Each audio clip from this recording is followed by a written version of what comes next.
Selepas aku dan Sarah bercerai, hidup jadi sunyi dalam cara yang aku tak pernah bayangkan. Dua anak kami yang sulung dah masuk college, tinggal Mary, si bongsu, baru 14 tahun, yang jadi rebutan antara kami.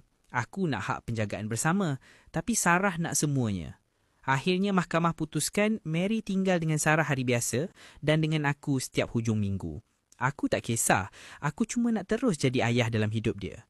Setiap minggu, aku rancang movie night, bawa dia hiking, makan aiskrim tepi jalan. Dia ketawa, aku rasa semuanya okey.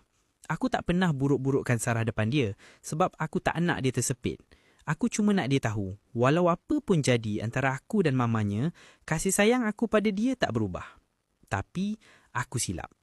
Hari perbicaraan hak penjagaan, Mary berdiri depan hakim. Bukan dengan wajah takut, tapi yakin. Macam dah berlatih lama. Bapa saya tak layak jadi penjaga. Dia baca dengan suara yang tegas. Aku rasa jantung aku berhenti. Setiap ayat dia macam pisau. Dia kata aku abaikan dia. Kata aku cuma nak hak penjagaan untuk sakitkan hati Sarah. Dia kata dia tak rasa selamat bila bersama aku. Rumah aku kecil, sunyi. Dia cuma selesa di rumah mamanya. Aku tak mampu bergerak. Semua orang pandang aku macam aku ni bapa yang gagal.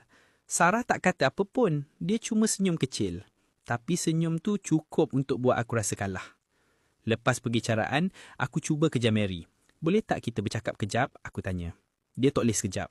Tak ada apa nak dibincangkan? Itu kali terakhir dia bercakap dengan aku. Lepas tu, 3 tahun berlalu. Tak ada panggilan, tak ada mesej. Cuma aku hantar nafkah dan terus masukkan duit ke tabung kolej dia setiap bulan. Aku tahu sedikit sebanyak cerita dia dari abang-abang dia. Tapi dari Mary sendiri, sunyi. Macam aku ni tak pernah wujud dalam hidup dia.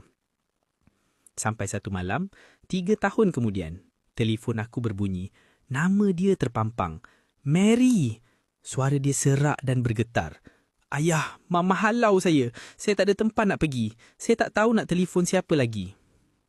Dan walaupun hati aku pernah dirobek, aku tetap cakap, datang sini Mary, ayah tunggu. Bila dia sampai, dia nampak penat, mata bengkak, bahu jatuh.